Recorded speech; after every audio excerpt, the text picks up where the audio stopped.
Why Trump has so much riding on the House Speaker vote. House Speaker elections on Friday are less about Mike Johnson and more about Donald Trump. Johnson's frantic fight to hold on to his job was still a cliffhanger heading into a fateful day for Republicans. But the president-elect has even more on the line. Nothing less than his push for a fast start to his second presidency and promise to deliver massive change. If Trump fails to lift Johnson over the line, he will sow new doubts about his capacity to effectively lead the GOP trifecta of power in the House, Senate, and White House. The convening of the 119th Congress, therefore, represents the first day of Washington's new Trump era, with Republicans aiming to produce tangible results as soon as he steps back into the Oval Office on January 20th. Trump offered an unequivocal endorsement of Johnson in a Friday morning telephone interview with CNN's Kristen Holmes, implying that a failure to return him as Speaker would be an affront to his own 2024 general election victory. "I think the Speaker will do very well. He's a fine man. He's a very fine individual. He's religious, he's smart, he's strong. Everybody likes him. Everybody respects him," Trump said, while confirming CNN's reporting that he'd been in touch with Republican holdouts, including Texas Representative Chip Roy. "I'm just saying, look, we had the greatest presidential election. We won the popular vote by millions of votes. We had a great election. And it would be nice to cement the election with an election here. I mean, that would just be a big, beautiful exclamation point." The nation's new leaders plan sweeping overhauls of immigration policy and big tax cuts, using complex maneuvers required to overcome Democratic filibusters in the Senate. Such moves will demand unity and political dexterity for which the House GOP is hardly renowned. But before they can do anything, House Republicans must elect a Speaker, an often routine task that is deeply perilous for Johnson, because of the tiny majority that means he can lose only one vote in his fractious party if every lawmaker turns up. The Louisiana Republican is leaning hard into the idea that the GOP could be about to squander a golden opportunity. "I genuinely believe we could be the most consequential Congress of the modern era, because I believe President Trump will be the most consequential president," he told Fox Business on Thursday. "We have to fix everything, and that has to begin on day one, so we don't have any time to waste." New York Representative Mike Lawler, likely one of the most vulnerable GOP members in the 2026 midterms, warned of the risks of a drawn-out vote. "From my vantage point, that would be the height of stupidity to get into a protracted Speaker battle," he told CNN's Caitlin Collins last week. Trump needs a quick win.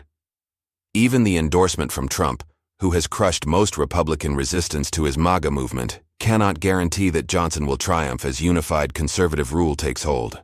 The president-elect has an extra incentive to secure Johnson's speakership after experiencing the limits of his power before Christmas, when Republican defections in the House scuppered his demands to raise the debt ceiling.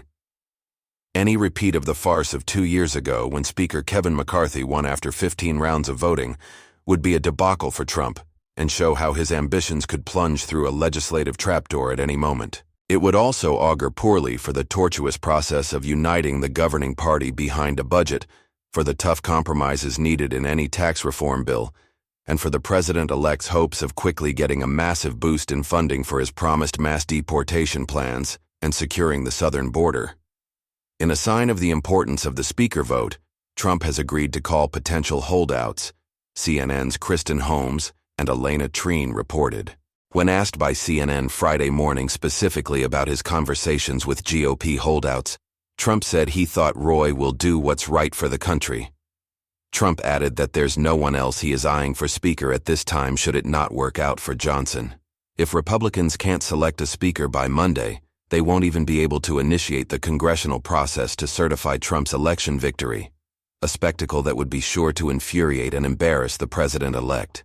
The certification comes on the 4th anniversary of his mob smashing its way into the U.S. Capitol on January 6, 2021, and trying to overturn President Joe Biden's legitimate election win.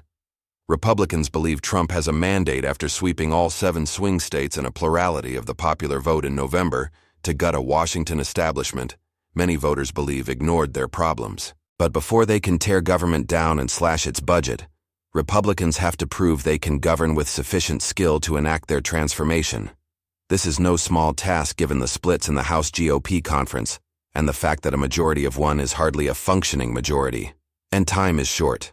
New presidents have limited time to enact their program with midterm elections always looming.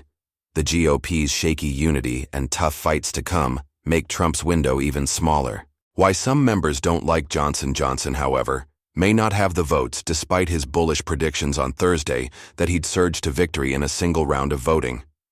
Some members fault the Louisiana Republican for passing bills, including a multi-billion-dollar aid package for Ukraine, last year with Democratic help, although his options were severely limited, considering Republicans did not control the Senate or the White House. Others doubt his acumen as Speaker and wonder, after a year-end kerfuffle over a stopgap spending bill that was torpedoed by Trump and Elon Musk, whether he has the skill to pilot the president-elect's agenda.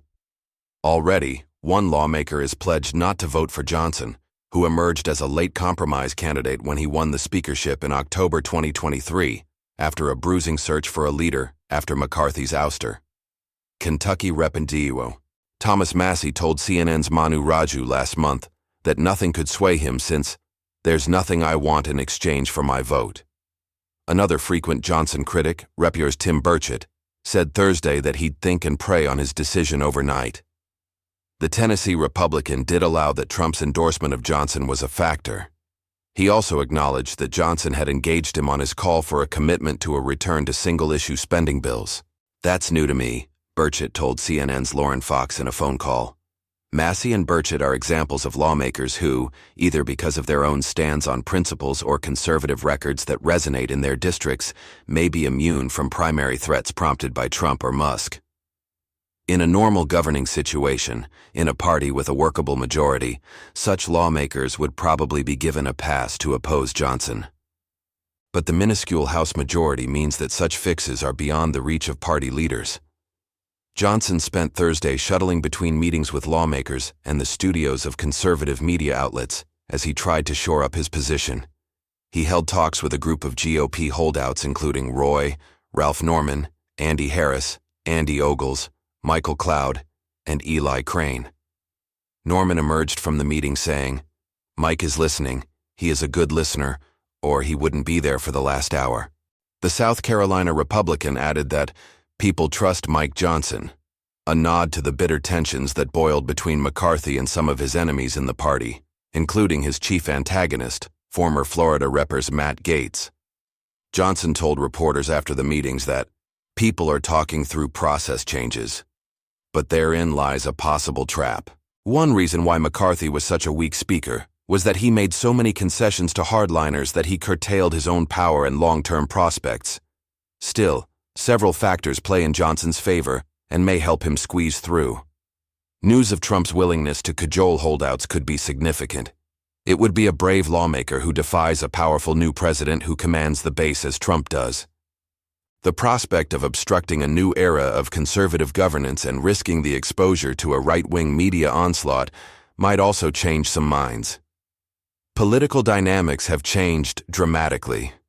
When Republicans dueled over the speakership in bitter infighting in the last session of Congress, Democrats controlled the Senate and the White House, so there was little prospect of them advancing significant legislation in any case.